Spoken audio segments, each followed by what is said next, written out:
समझ में नहीं आ रहा है ये सब करने के पीछे ये खोने का मकसद क्या है?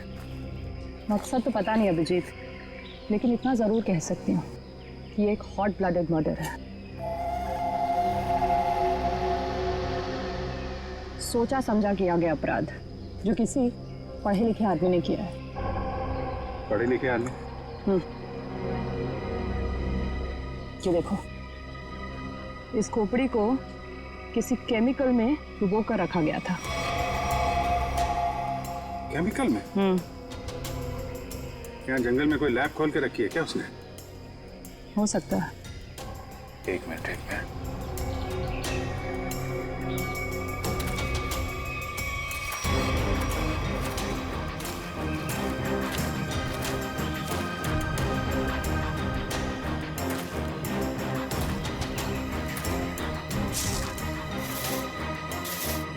ये देखा? जंगल में पाइप कैसे आ गई? लेकिन नक्शा में तो कोई पाइप वगैरह नहीं थी। वही तो, कहीं ये पाइप भी उन अपराधियों ने तो नहीं लगाई है? काटो जरा सा। निखिल, गाड़ी की आवाज उसी वक्त आई जब हम जंगल में थे। ये कोई संयोग नहीं है। मतलब मुजरिम को भनक लग गई थी हमारे जंगल में आने की। भले ही भनक लग गई हो, लेकिन हमारे हाथों से बचेंगे नहीं हमको।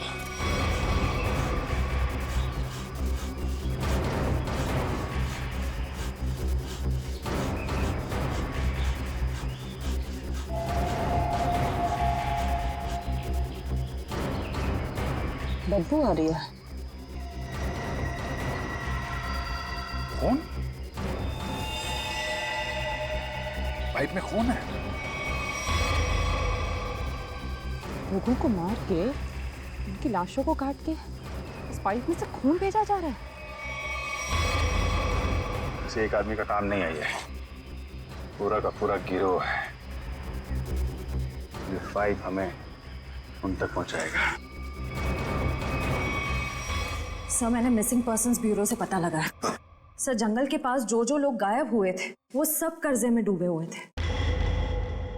जो जो लोग उस गुलवाड़ी जंगल में गायब हुए सब कर्जे में डूबे हुए हैं। तो मतलब मेरा शक सही था। ये कोई संयोग नहीं, सोच समझ के बनाया हुआ प्लान है ये, कर्जे में डूबे लोगों को निशाना बनाने का। सर, लगता है ये कोई सीरियल किलर है जो कर्जे में डूबे लोगों को ही अपना शिकार बना रहा है। सर सचिन, हो तो हम पता लगा ही लेंगे। ये प्रकाश, हितेन और मालती, इन तीनों के फोन रिकॉर्ड चेक किए? Yes sir. क्या पता चला? सर, इन तीनों के फोन रिकॉर्ड्स में 3 नंबर ऐसे हैं जो कॉमन हैं। किस किस के फोन नंबर्स है वो? सर, 2 नंबर तो बंद आ रहे हैं और तीसरा नंबर किसका है इसका पता नहीं चला है। लेकिन सर, इस तीसरे नंबर से किसी जया को फोन किया गया है परसों। तीसरे नंबर से जया को फोन किया गया है? तो फिर लगता है जया की जान को खतरा है। जया की जान को खतरा है। श्रेया, इस जया को फोन करो, पूछो उससे क्या वो किसी कर्जे में डूबी है क्या।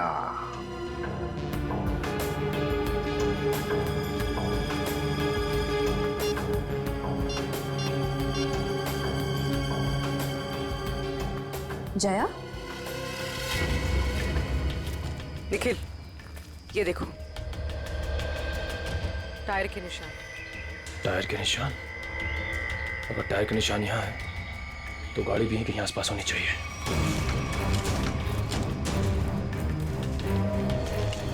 गाड़ी उस तरफ है, संभाल के।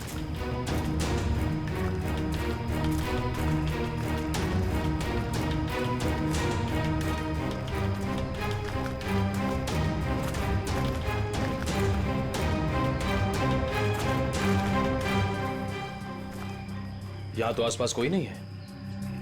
इंजन अभी भी गर्म है, मतलब जो कोई भी इस जीप में आया है यहीं आसपास है। इतने सारे डब्बे?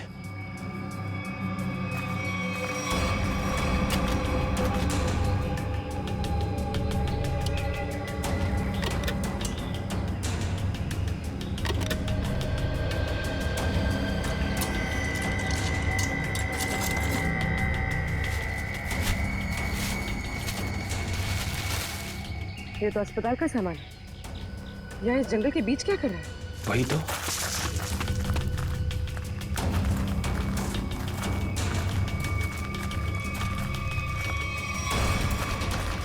ए!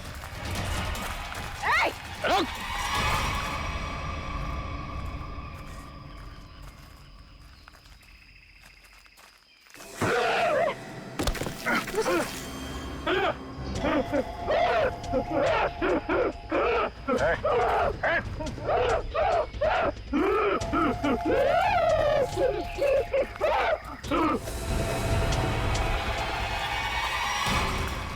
रुक!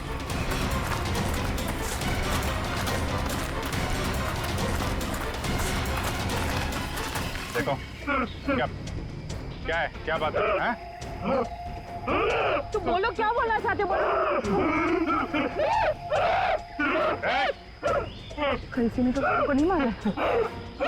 मैं इसकी दिमागी हालत देख के तो नहीं लगता ये। देखो ठीक है, तुम जाओ यहाँ से अभी।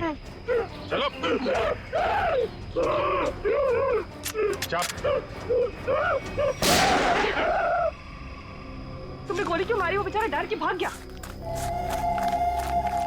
वापस आके इसको बचा लेंगे। पहले प्रकाश और मालती को बचाना जरूरी है, कहीं उनकी भी ऐसी हालत ना हो जाए।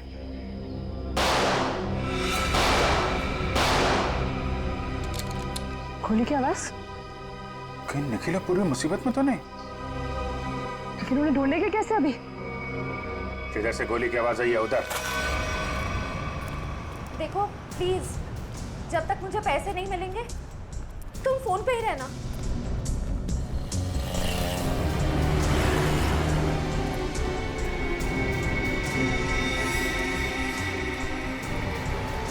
हाँ, मुझे दुकान दिख गई, मैं आ रही।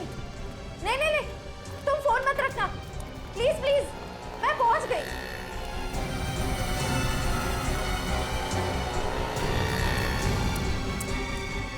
भाई साहब, वो मिट्टी का तेल दो ना।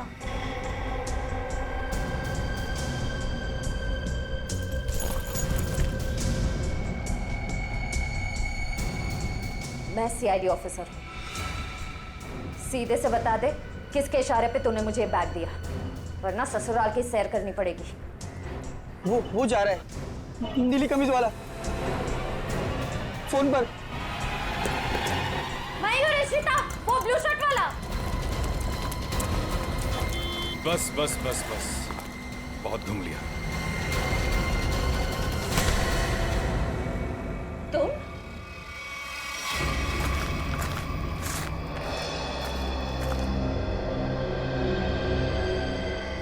घसीटने का निशान।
रुक जाओ।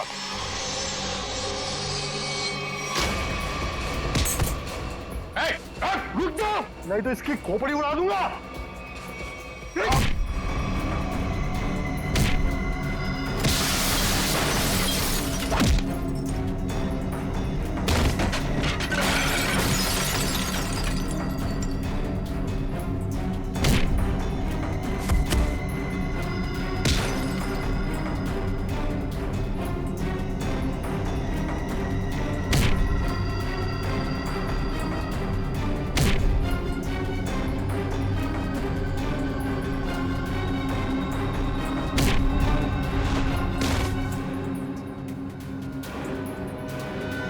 कि बॉस लगी तो नहीं?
एक मिनट पूर्वी, उसका नकाब उसका ये साथी उतारेगा। उतार उसका मास्क। सर, ये वो लेटर है जो मालती छोड़ के गई थी।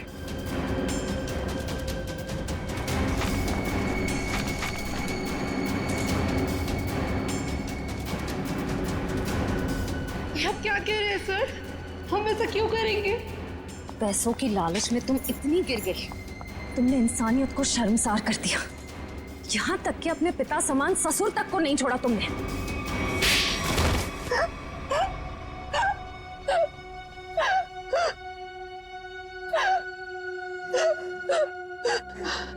मैंने जो कुछ भी किया लोगों की मर्जी से किया और उन्हें उनके बलिदान का दाम भी दिया। गलत। लोगों की मजबूरी का नाजायज फायदा उठाया तुम लोगों ने। उनके शरीर के अंगों का काला कारोबार कर रहे थे तुम लोग। क्यों? क्योंकि आपकी सरकार ने मेरा डॉक्टर का लाइसेंस कैंसिल कर दिया था। कमाल है, तुम्हारा लाइसेंस रद्द कर दिया तो तुमने लोगों को मारना शुरू कर दिया।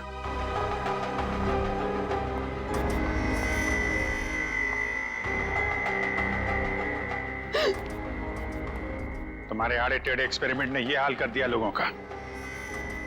शर्म आनी चाहिए तुम दोनों को। इतना नीचे गिर गए कि अपने घर वालों को तक नहीं छोड़ा तुम लोगों ने। क्या करते सर, विदेशी ग्रुप से पैसा ले चुके थे हम, और जो अंग उन्हें चाहिए थे वो हमारे पास नहीं थे, इसलिए सोचा घर वाले ही सही। बड़े बड़े मुजरिम देखे हमने, मगर तुम लोगों जैसे घटिया सोच वाले लोग आज तक नहीं देखा। बीमार हो तुम लोग, इस समाज में रहने लायक नहीं हो। किस्मत अच्छी हुई तो जिंदगी भर जेल में सड़ोगे, वरना आसार तो यही है कि अदालत फांसी देगी तुम्हें। ले जाओ इन्हें। चल।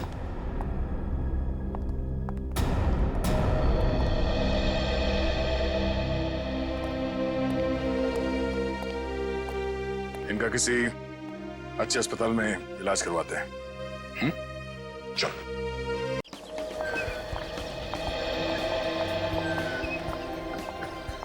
राहुल और जय, आज मैं इतना खुश हूं कि मेरे पास शब्द नहीं है बताने के लिए। अरे भाई 6 साल के बाद अपने दोनों बेटों को एक साथ देखने का, एक बाप को जो खुशी होती है ना, तुम उसका अंदाजा भी नहीं लगा सकते। बाबूजी, राहुल, जय, जल्दी आइए, खाना तैयार है। आप लोग भी प्लीज आइए। आओ बेटा, जल्दी आओ, खाना तैयार है। हाँ भाई मेरे मिक्की माउस। क्या खाएंगे भैया? मिक्की बेटा आप क्यों? ये हलवा लीजिए ना, नीता ने खास आपके लिए ही तो बनाया है, लीजिए। अरे वाह। तो बेटा मिक्की, भूख लगी है ना? वाह, क्या स्वादिष्ट हलवा है, मजा आ गया। बाबूजी, आज शिल्पा ने खाने में बहुत ज्यादा प्यार डाला है, इसीलिए खाना इतना टेस्टी लग रहा है सबको।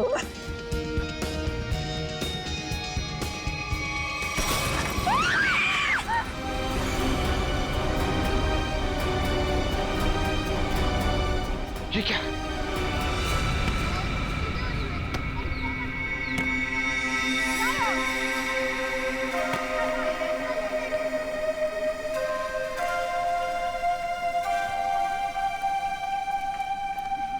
प्रकाश अंकल, आप यहाँ?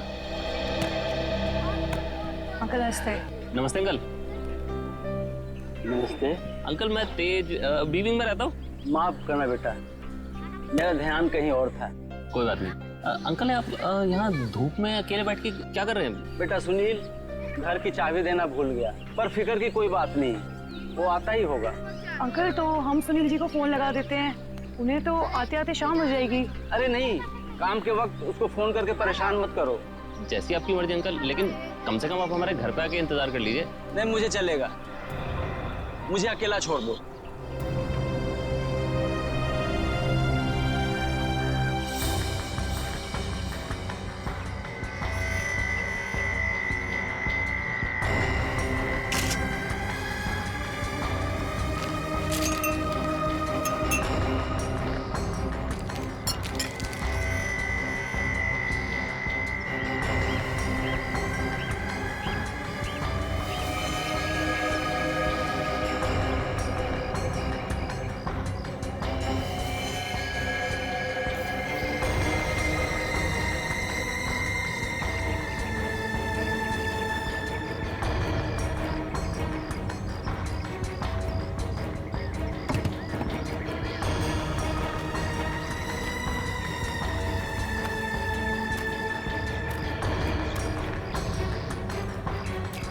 एक बात बताइए जी, आप सब लोग यहाँ पर खाना खाने बैठे थे है ना, तभी ये हाथ खाने में गिरा? जी सर। ऐसा डरावना हाथ तो हमने पहले कभी देखा ही नहीं, और सर हम तो एकदम से डर गए थे।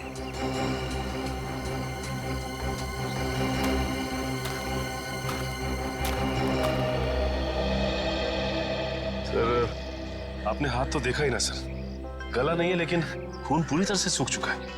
बहुत बुरी हालत से काटा है ये हाथ।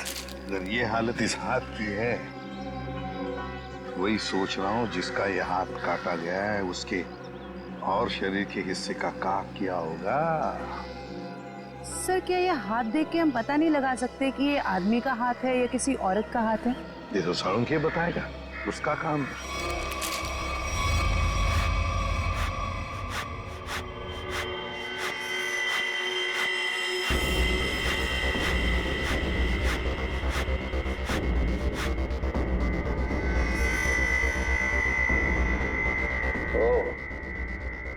इन मुजरिमों के हौसले भी दिन ब दिन बुलंद होते जा रहे हैं। ओए, अकेले में क्या बातें कर रहा है? मुझसे बात कर। क्या पता चला, बता जल्दी।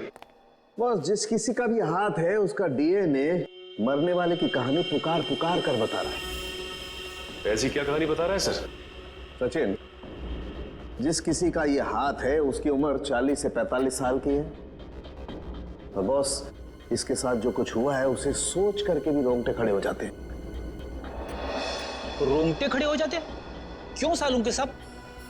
इसके हाथ में से खून का एक एक कतरा निचोड़ निचोड़ के निकाला गया है। क्या कह रहे हैं सर आप? इतना कुछ किया गया इस बेचारे के साथ इसे मारने से पहले? हाँ, और ये सुइयां, ये तारें, ये सब इस हाथ के प्रेशर को, वॉल्यूम को और डेंसिटी को बता रहे हैं। लेकिन सर जब आदमी मर चुका है और उसके हाथ में खून ही नहीं है तो प्रेशर कैसा? एक डेड बॉडी का भी एक निश्चित वॉल्यूम, निश्चित प्रेशर और निश्चित डेंसिटी होती है, लेकिन इसके मुर्दा शरीर का वो डेंसिटी, वो वॉल्यूम और वो प्रेशर तीनों कम है। और ये हाथ देखो बॉस, इस हाथ को देखने से लगता है कि किसी ने बहुत ही क्लिनिकली, सर्जिकली इस हाथ को काटा है। अच्छा, मतलब किसी ऐसे आदमी ने ये काम किया है जो मेडिकल के बारे में जानता है, शायद डॉक्टरी पेशे का हो सकता है। लेकिन ये है कौन, ये जानने से पहले हमें ये पता लगाना होगा कि ये हाथ किस आदमी का है, और ये हमें इस हाथ के ऊपर मिली अंगूठी ही बता सकती है। लेकिन सर उस अंगूठी को तो जंग लग गया था ना? हाँ, अंगूठी को जंग लग गया था, इसीलिए बॉस उस अंगूठी को ब्रिंजोन कार्बाइड नाम के केमिकल में डाला है ताकि जंग हट जाए और उस अंगूठी का असली रूप हमारे सामने आ जाए। एक मिनट।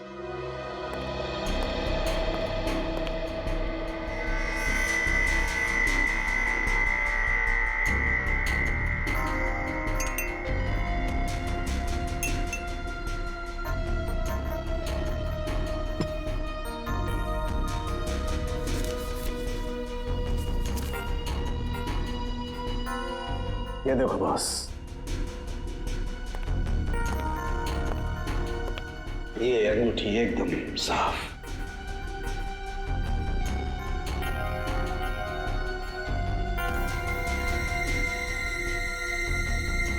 ये क्या है? इस अंगूठी के अंदर 2 अल्फाबेट्स इनग्रेव किए हुए हैं, R V। सर, ये 2 अक्षर R और V, इनसे कैसे पता चलेगा उस आदमी के बारे में? यही तो हमारा काम है ना फ्रेडी, पता लगाना। सिर्फ इन 2 अक्षरों से, R और V। फ्रेडी, इससे भी छोटे सुराग से हमें पता चल सकता है मुजरिम कौन है। सर हो सकता है ये आरवी मरने वाले के नाम का इनिशियल हो सकते हैं, और सचिन ये भी हो सकता है कि वो इनिशियल्स RV पत्नी के भी हो। वो अंगूठी शायद शादी की अंगूठी हो। सर एक और बात, वो अंगूठी प्लैटिनम में बनाई गई थी। सर ऐसी अंगूठियां आसानी से बाजार में मिलती नहीं है, खास ऑर्डर देकर बनवाई जाती है। बिल्कुल सही। बस उस अंगूठी का फोटोग्राफ शहर में जितने भी जौहरी है उन सबको भेज दो। पता चल जाएगा किस जौहरी ने वो अंगूठी बनाई थी और किसके लिए। RV। Yes sir. सर एक बात समझ में नहीं आ रही कि अगर ये खूनी आरवी को मारना ही चाहता था तो आसान मौत भी तो दे सकता था, ये काटने की क्या जरूरत? सचिन मरने वाले की पहचान छुपाना चाहता था, वो पहचान छुपाना चाहता था। सर आपसे मिलने कुछ लोग आए हैं और वो कह रहे हैं कि अर्जेंट है। बुलाओ। आइए। नमस्ते सर। भाई बताइए क्या बात है? सर एक बहुत ही बड़ी मुसीबत आ गई है, बस आप ही हैं जो हमारी मदद कर सकते हैं। मुसीबत? कैसी मुसीबत? सर हम लोग मोतीलाल नगर की रोज सोसाइटी से आए हैं। हमारे बिल्डिंग में एक बुजुर्ग रहते थे, प्रकाश जी। रहते थे मतलब? क्या आप नहीं रहते? सर कल तक तो थे, सोसाइटी के पार्क में बैठे हुए देखा था हमने उन्हें, बोरिया बिस्तर बांध के बैठे थे। तो आप लोगों ने जाकर उनसे पूछा नहीं कि क्या बात है, क्या तकलीफ है, हैं? पता नहीं सर, हमने उनसे पूछा तो कुछ अजीब सा बड़बड़ाने लगे। सर उनके बाहर बैठने की कुछ ना कुछ वजह जरूर है।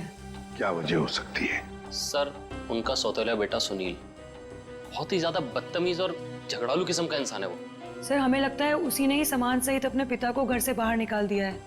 पता नहीं कहाँ होंगे वो। हो सकता है वो अपने ही घर वापस चले गए हों। घर में चेक किया आपने? हम लोग गए थे वहां पे, वो वहां नहीं थे, और हमने सुनील से पूछा तो उसने बोला कि उसे पता नहीं है। सर उससे उनकी कोई परवाह नहीं है। सुनील? हेलो, हाँ कहाँ पे? एक मिनट, आप क्या नाम बताया आपने? मालती? ठीक है, देखिए आप लोग चिंता मत कीजिए, आप सिर्फ उनकी फोटो भिजवाइए हमें, हम देखते हैं। सर मालती नाम की हाउसवाइफ इंदिरा नगर से गायब है सर। इंदिरा नगर से मालती और मोतीलाल नगर से एक बुजुर्ग, दोनों के दोनों गायब है। इन दोनों के घर जाना पड़ेगा, पूछताछ करनी पड़ेगी।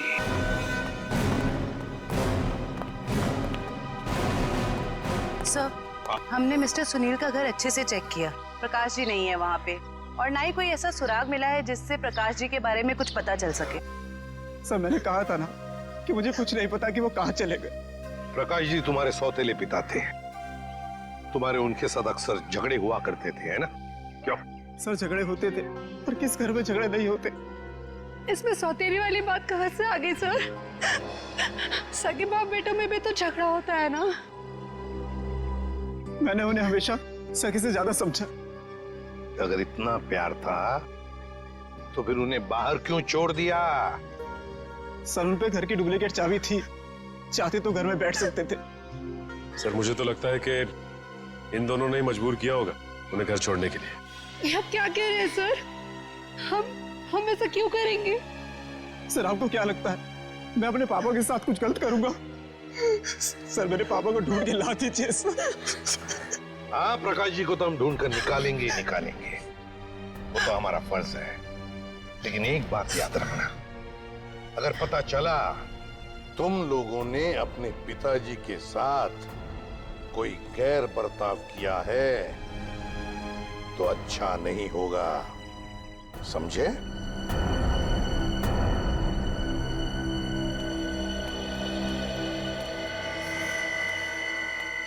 सर, ये वो लेटर है जो मालती छोड़ के गई थी। जरा बच्चों को अंदर लेके जाओ।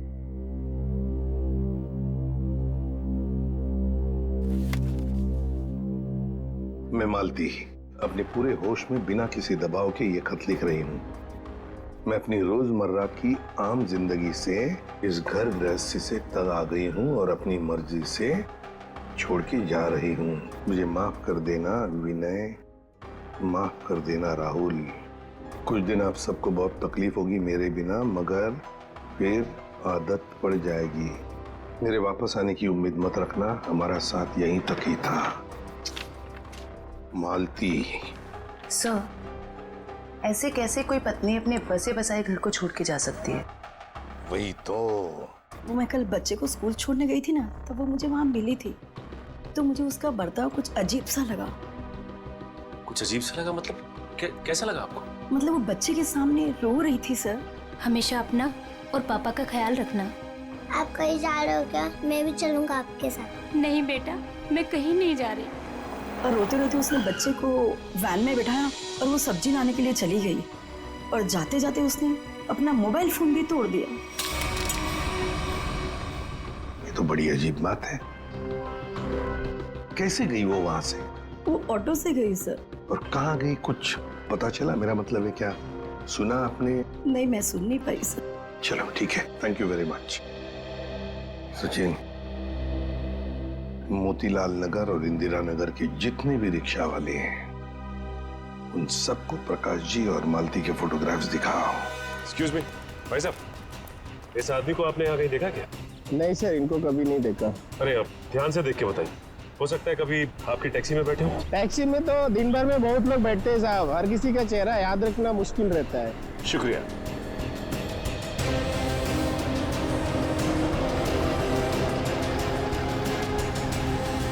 भाई साहब, आप देखिए इन्हें, कहीं देखा है आपने? इस बुजुर्ग आदमी को तो मैंने पिंजर की खाड़ी के पास छोड़ा था। पिंजर की खाड़ी?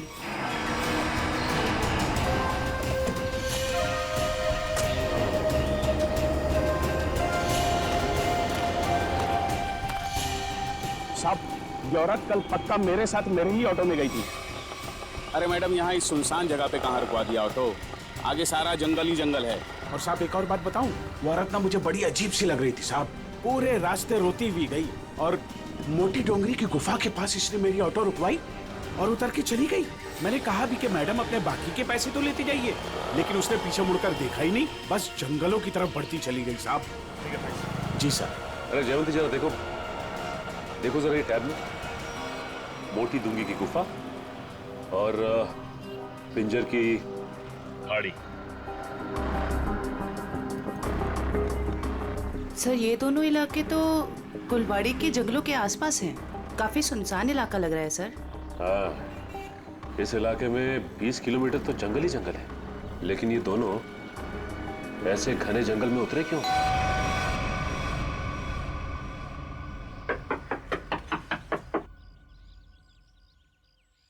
बड़ी अजीब बात है, रिंग पे आरवी गुदा है और नाम हितेन कुमार।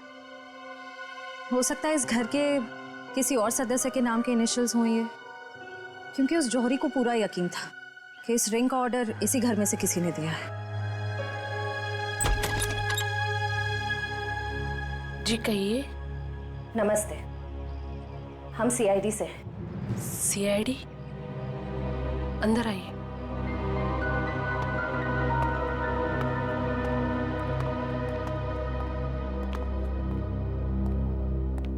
जी, हितेन ठीक तो है ना? कहाँ है वो?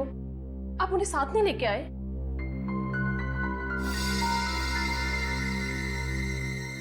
क्या आप इस अंगूठी को पहचानती हैं?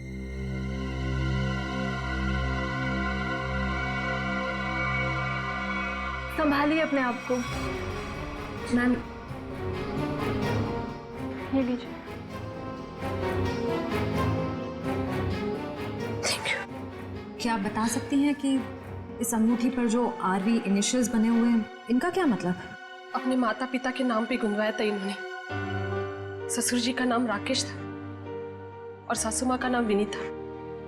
मुझे लग रहा था कि जरूर कुछ ना कुछ बुरा हो रहा है। हितेन कभी मुझे बिना बताए घर से गायब नहीं हुए। क्या आप मुझे उन्हें मिलवा सकते हैं प्लीज? मैम दरअसल हमें उनका कटा हुआ हाथ। बस कुछ मत बताइए, मैं और कुछ सुन नहीं सकती। मैं जानती थी हितेन जिस राह पे चल रहे हैं उसका अंत अच्छा नहीं होगा। हमें भी पता चल चुका है कि वो किसी गलत काम में शामिल थे, इसलिए आपने उनके गायब होने की रिपोर्ट नहीं दर्ज कराई। क्या आप प्लीज हमें पूरी बात साफ साफ बताएंगे? दरअसल इन्होंने अपने कंपनी से 10 करोड़ का घोटाला किया था। 10 करोड़ का घोटाला? इन्होंने वो पैसे कहीं और काम पर लगाए।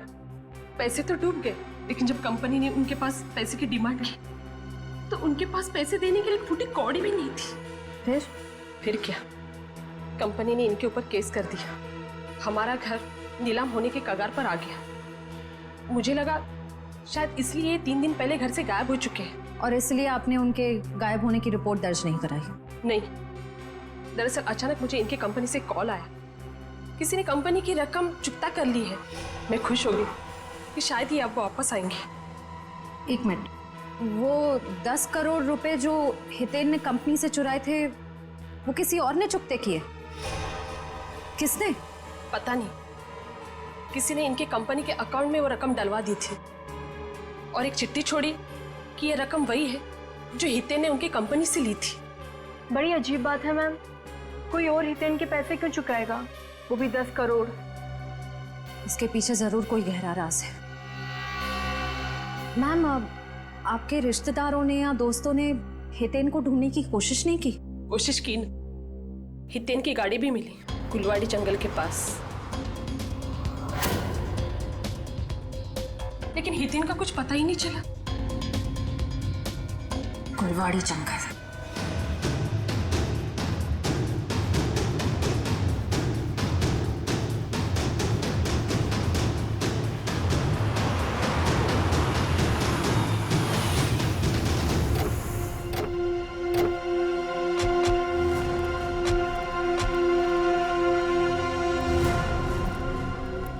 सर, ये जंगल तो काफी डरावना है। प्रकाश जी और मालती यहाँ क्या करने आए होंगे? हो सकता है उन्हें झांसा दे के लाया गया हो या जबरदस्ती यहाँ ले आया गया हो।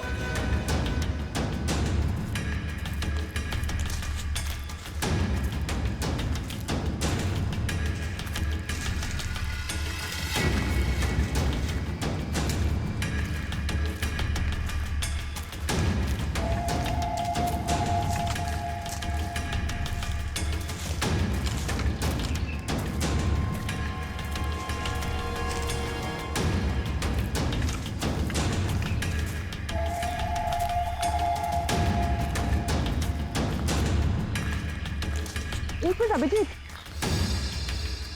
वो देखो।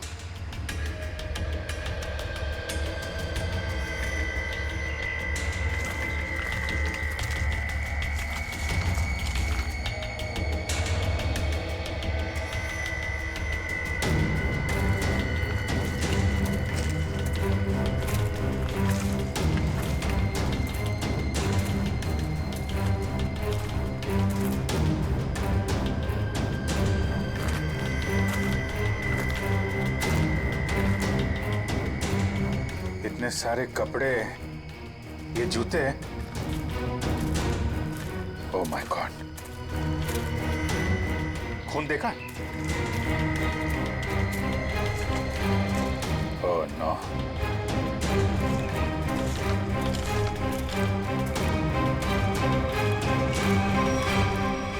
ये खोपड़ियां, ये हड्डियां, ये जंगल के अंदर चल क्या रहा है?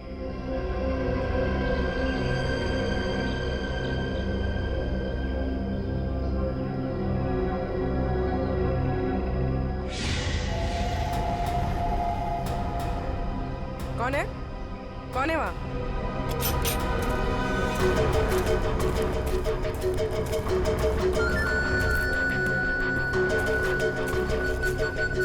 क्या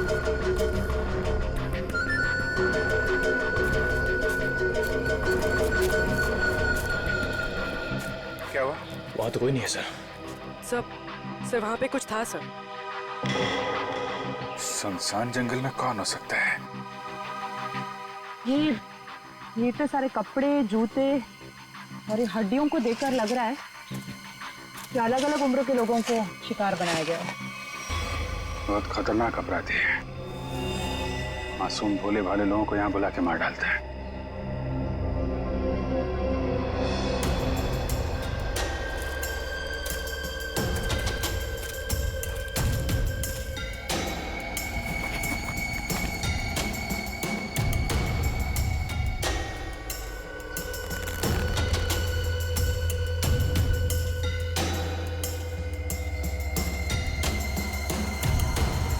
प्रकाश जी का बैग है ये अपने बीवी बच्चों की फोटो लेके यहाँ पे क्यों आए थे?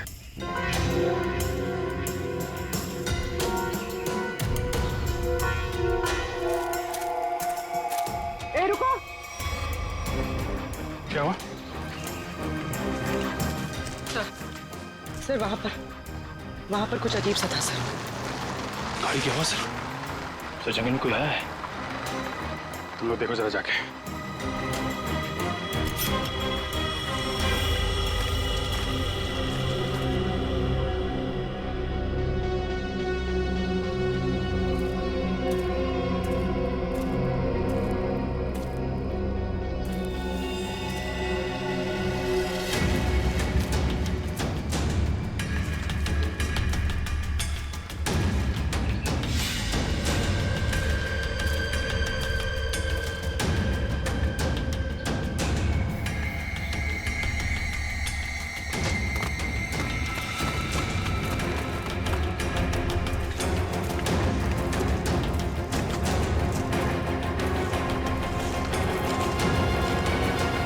हितेन का कटा हुआ हाथ और उसकी गाड़ी मिलती है गुलवाड़ी जंगल के आसपास।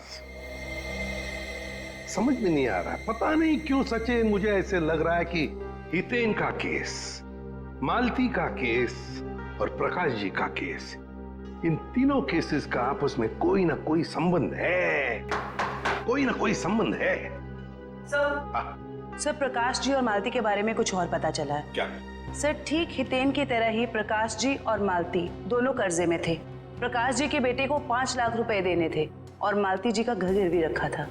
सर दोनों के गायब होते ही इन दोनों का कर्जा किसी ने चुका दिया। हितेन भी कर्जे में था, मालती भी कर्जे में थी, प्रकाश जी भी कर्जे में थे। तीनों के तीनों गायब होते, तीनों के तीनों आखिरी बार दिखाई पड़ते हैं गुलवाड़ी जंगल के आसपास। काम करते हैं उस लाइन पर, गुलवाड़ी जंगल के लाइन पर जितने भी ऑटो रिक्शा वाले और टैक्सी वाले धंधा करते हैं, सबको यहां लेकर आते हैं। सब हम लोगों को क्यों बुलाया? इसलिए बुलाया है कि हमें तुम लोगों की मदद चाहिए। हम क्या मदद कर सकते हैं साहब आपकी? देखो, खैर गांव से गुलवाड़ी के जंगल के रास्ते पर तुम लोग अपनी अपनी गाड़ियां चलाते हो, है ना? साहब टैक्सी तो पूरे शहर में घूमती है। हाँ, लेकिन सारी टैक्सियां गुलवाड़ी भी नहीं जाती। सिर्फ वही गुलवाड़ी जाती है जो खैर गांव से होकर जाती है। हाँ साहब, गुलवाड़ी पर आकर तो रास्ता ही खत्म हो जाता है, उसके बाद तो घना जंगल आता है साहब। बस तो उसी जंगल के बारे में हम लोग जानना चाहते हैं। वैसे वो रास्ता बहुत सुनसान है ना? हाँ साहब। तो फिर ऐसे सुनसान रास्ते पर ज्यादा लोग तो जाते नहीं होंगे, गिने चुने ही लोग जाते होंगे, है ना? हाँ साहब, बिल्कुल। तो एक बात बताओ, पिछले 2-3 महीनों में क्या तुम लोग किसी पैसेंजर्स को उस रास्ते पर लेके गए थे? याद करो। हाँ साहब, मुझे याद है साहब। मैंने पिछले 3 महीनों में उस रास्ते पर 2 अलग अलग लोगों को छोड़ा है। मैंने भी एक सवारी को छोड़ा था साहब पिछले महीने। साहब पिछले महीने मैंने भी एक सवारी छोड़ी थी, वो एक आदमी था। तो क्या उन लोगों के चेहरे याद आ रहे तुमको? साहब चेहरा तो नहीं याद, पर उसकी बातें जरूर याद है। बहुत परेशान था वो, किसी से फोन पे कह रहा था कि मैं आ रहा हूँ, कुछ परेशानी तो नहीं होगी ना? साहब मुझे याद आया, मालती जी के अलावा मैंने एक लड़की को भी छोड़ा था और वो लड़की पूरे रास्ते रोती रही। साहब मुझे तो लगता है कि वो लड़की घर छोड़कर भाग कर आई थी। हाँ साहब, और गुलवाड़ी के रास्ते पर उतर गई वो। मैंने अपने सवारी से बोला था यहाँ पर ऑटो और टैक्सी नहीं मिलेगा साहब, पर उसने कोई जवाब ही नहीं दिया। सर ये तो बिल्कुल प्रकाश और मालती के केसेस जैसा है। हाँ श्रेया, ये तीनों के तीनों केसेस एक जैसे ही हैं और जरूर और भी ऐसे केसेस होंगे, लेकिन हितेन, प्रकाश और मालती, इन तीनों के जिसने भी कर्जा चुकाया है उसी ने इन तीनों को गायब भी किया है।